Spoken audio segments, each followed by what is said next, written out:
இடுப்பில் முதுகுத்தண்டில் வலி, பைல்ஸ் தொந்தரவு போன்றவை இருந்தால் குணமாகும்.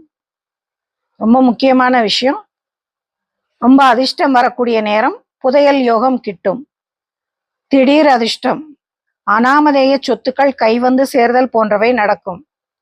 லாட்டரி டிக்கெட் கீழே கிடந்து கண்டெடுத்தல் போன்ற சுப நிகழ்வுகள் நடக்கும். கோர்ட் கேஸ் என்று அலைந்தவருக்கு அவை முடிவுக்கு வரும். ஆக்சிடென்ட் ஏற்பட்டு அவதிப்பட்டவர்களுக்கு ஆரோக்கியம் பெறுவர். குடும்ப சிக்கல்கள் தீரும். தொழில் சிறக்கும். செய்யும் செயலே குறியாக நின்று தொழிலை திறம்பட செய்வீர்கள். அரசு வேலை, அரசு துறையில் ஈடுபடுபவருக்கு கோவில் புனரமைத்து கும்பாபிஷேகம் செய்தல் போன்ற சுபகாரியங்கள் சிறுபுற நடைபெறும். அரசு வேலை, அரசியல் துறையில் ஈடுபடுபவர்களுக்கு உயர்வு உண்டு. அதேபோல